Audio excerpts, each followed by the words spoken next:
Good morning. Ooh, it's a chilly one. It's currently 24 degrees. This is Spiguyver Backpacking. I'm Spiguyver. Thanks for joining me. I came out here last night, got a good hike in, just a few miles.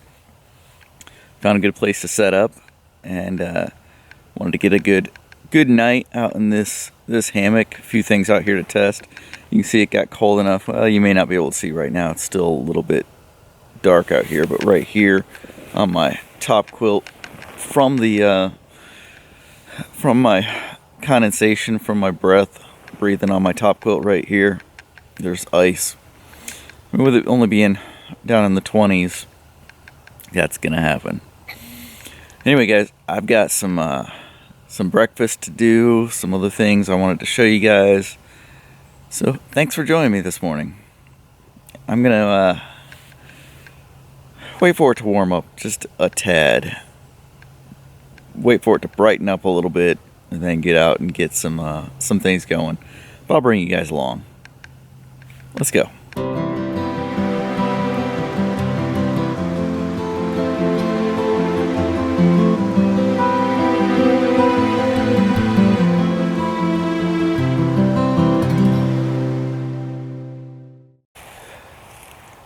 So good morning, guys.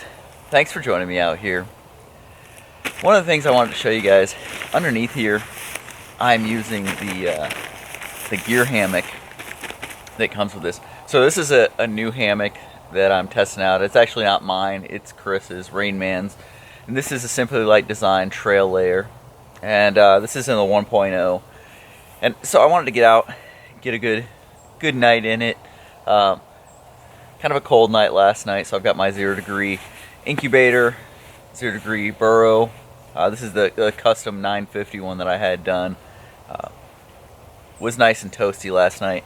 I've got my tarp pulled back right now because it's just covered in frost, and so I'm gonna let the sun kind of come up, start warming. I can see the sun starting to hit some of the trees out there, so probably in the next hour or so, the sun will make its way up. And over here, I've got some food, some breakfast, and some coffee that I need to get going. So I'm gonna get up, get that started, and I'll bring you guys along. Beautiful night last night. Nice and cold, great for sleeping. Alright, so for this morning, I brought out my new Heine pot. So this is the pot that Uncle Mike sent me the can. I got the fiberglass wicking and the ring and silicone band from Dutchware Gear, along with the cap.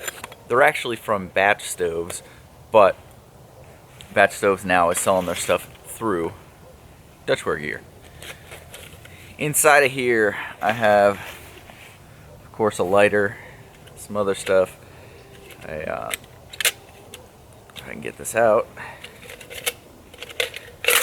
Got a little windscreen I made up from a couple of Dr. Pepper cans, or Diet Dr. Pepper cans, that will fit perfectly with this. So just the way it naturally sits, and that it ends up being about perfect, pretty lightweight. And then for the stove this time, I've got one of my old favorites, the Brasslight 1D, the Turbo 1D. And this is a cool stove because it is adjustable. It has a simmer ring built into it that you can adjust. You've got these holes all the way around, and then this sleeve adjusts how much of the holes are visible or exposed, and that adjusts how hot the flame coming out of the top is. Now for our purposes of boiling up some water, we're going to use it full open. But alright, I'm going to go ahead and get this stuff set up and get some water going so I can get some coffee and breakfast. You know, people talk about alcohol stoves when it's cold and think that you can't use an alcohol stove when it's cold out. I left this bottle of alcohol, I left it just laying in my backpack off to the side, out, exposed to the cold. It's 23 degrees right now, so it got nice and cold last night. I filled up this stove, I went ahead and filled the priming pan, lit it, it lit right up, and now we have a flame, a perfect flame coming out of this stove, so that we can boil up some water and get breakfast going this morning. So don't be afraid to use alcohol when it's cold out. It will still work. Just, it does work better in those stoves that have either some sort of priming to them, like a priming dish like this one has around the outside, or those that use wicks. With it absorbed into the wick, it'll light immediately almost every time. So something like a Fancy Feast or anything with a carbon felt wick will work great. All right, we got ourselves a good boil going on, so we're gonna get the water from here into there and get breakfast going. So the morning's getting better already. I've got coffee.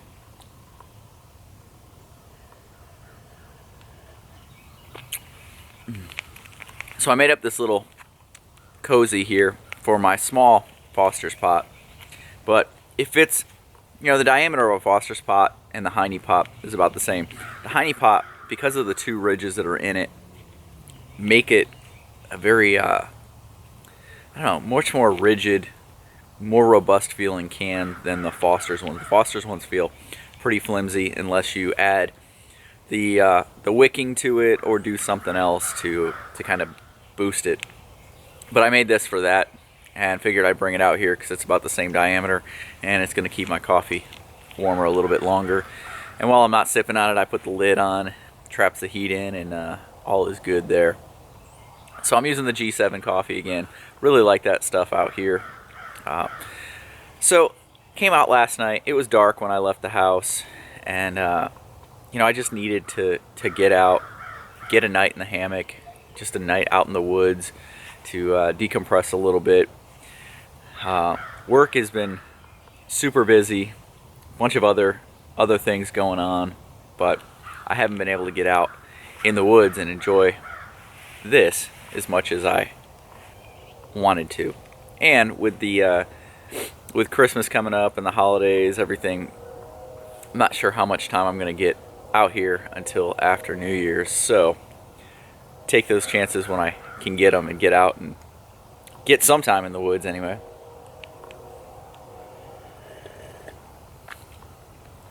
Had some gear to test. Wanted to come out, bring this out, show you guys this. You know, the SLD trail layer and the gear hammock underneath it. So with the gear hammock, the thing is, that gear hammock is specifically designed and sold with this hammock as an add-on feature. But if you have anything like I have the Terrapin Outfitters hatchling, that hatchling can be used in exactly the same way. So you can use it during the day or when you're hanging out as a chair between a couple of other trees, wherever around camp, somewhere near a campfire, whatever.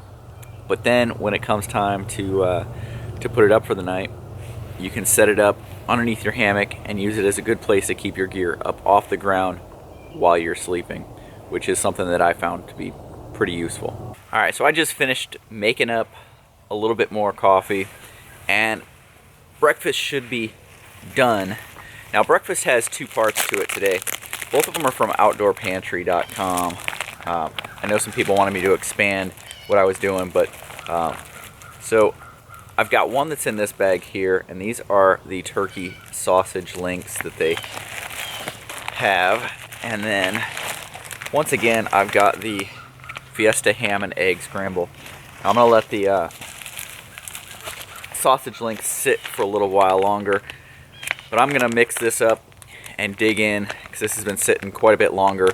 I made up the links just a little while ago, so they still have a few minutes to sit. I'm gonna stir this up. I will say, the first time I had this, I really enjoyed it.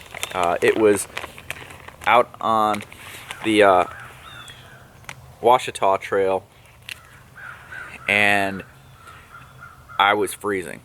Like, it was wet, it was windy, it was cold. Oh, it's definitely colder today, but I'm prepared for it.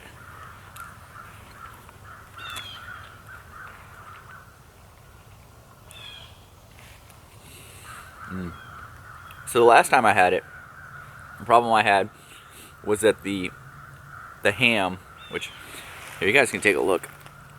See if that'll focus in on that. That's a pretty good scoop of food right there.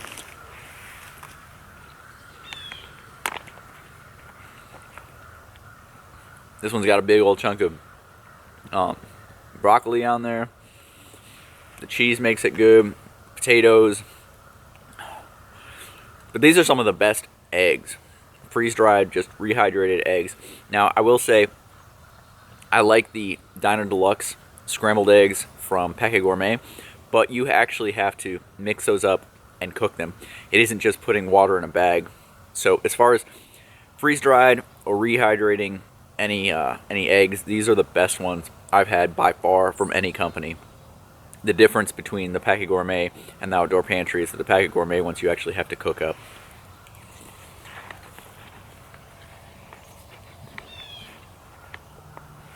So this time around, everything's reconstituted really, really well. Like I said, last time the ham was not. It was still a little bit crunchy.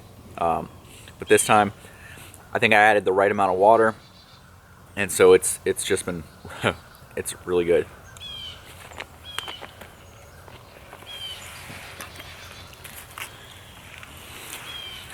So guys, I'm going to enjoy this. I'll come back and let you guys see what the sausage links look like. Talk to you about those.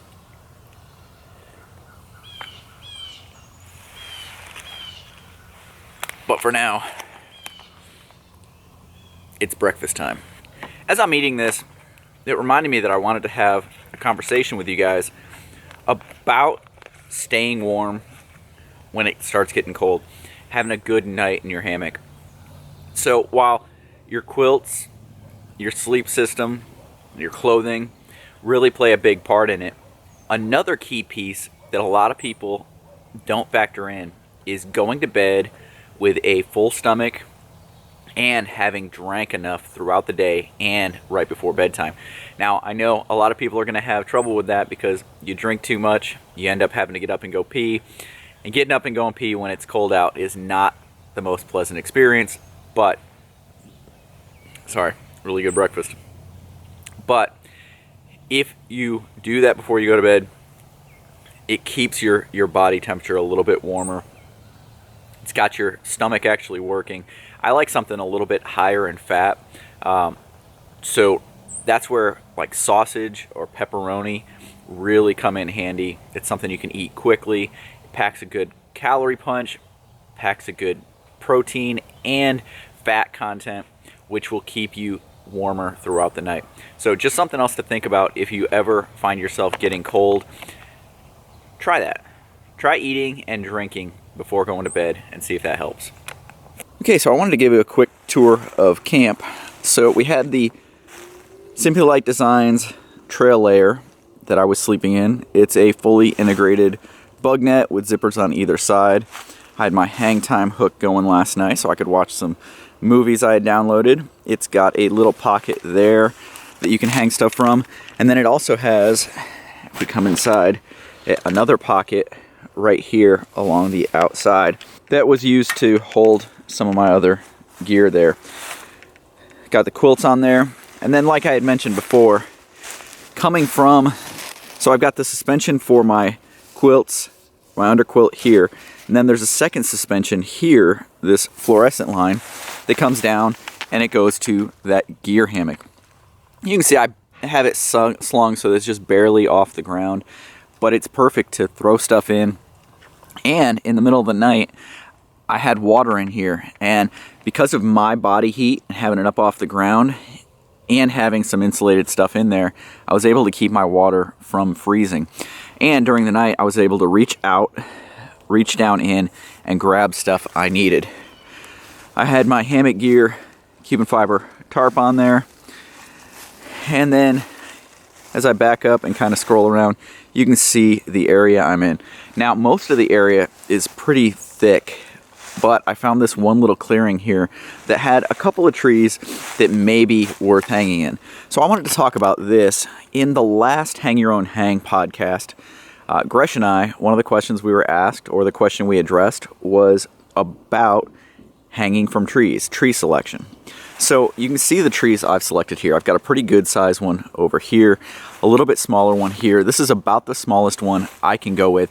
And you could see as I pull on this, the branches are moving around. So once you settle into your hammock, it's fine. But until everything gets settled, it does move around a little bit. And you have to play that into how much it affects your tarp and your hang angle, how much closer to the ground you get, all of those types of things. So using this tree here, I could have also come across to this tree. But as you start getting closer to this tree and looking at it, it has a bunch of these thorny vines right here. You can see, there we go, some thorny vines, and a whole bunch of them down here. If we look around this area, there are a lot of trees with thorny vines all over them. And while I could have used this one to hang from, I really don't want to get any of my stuff, especially a Cuban fiber tarp, hung up with any of that. So I could have come, between this tree and maybe this tree over here. But again, I'm dealing with these vines that were over here. You got another big tree over here, but you've got small stuff, small trees, and more vines all in between.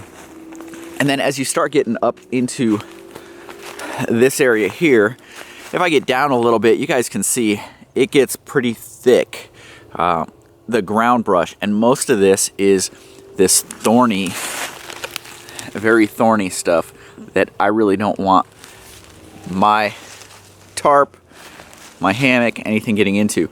So tree selection actually is not as easy as it sounds. If I scan around here, there is almost nothing in this area that is really good for hanging until I get back around to the area where I picked and where I'm hanging. So I've had times out on the trail where I've walked mile plus looking for that perfect spot. Sometimes you just have to make concessions and go with what works. And sometimes that means hanging from a tree that's a little bit smaller than what you want to, or hanging with underbrush that's up against the bottom of your hammock. Once again, that breakfast was really, really good. It was actually almost a little bit too much food for me again today, which isn't a bad thing considering a lot of companies out there go the other end and you end up with not enough food.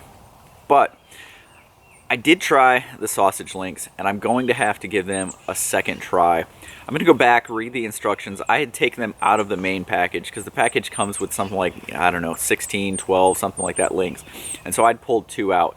And I believe the instructions said to put boiling water on to soak a paper towel in boiling water and put it in a bag, enclose it with the sausage links. I actually wrapped the sausage links up in the wet paper towel, and they did not reconstitute. The very outer edge of them were reconstituted, but then they were completely like chalk inside. So I'm going to go back home, give that a try, see if I can figure out what I did wrong, and see what they end up like. But I'll come back and let you guys know about that. Didn't work out quite as well as I would hope it would today, but that's why I come out and do these things. And if I really needed to, I could boil up some water. I could pour some more water in the bag with those. But like I said, that breakfast that I had was actually enough that I am rather full right now and very content with the food situation. So no need for me to do that, but I could if I needed to. And that's something to keep in mind.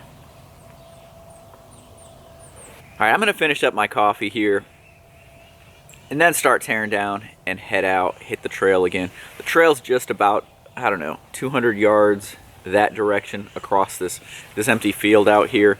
And actually to get to it, I've got to go up a hill and then across. But I want to just take one more minute and just say, You know, it is the holiday season. Christmas is just around the corner. Think about those out there that are less fortunate than you. Try and take the time to realize that not everyone has it as good as you do. And no matter your situation, there's someone worse off out there. I promise you that.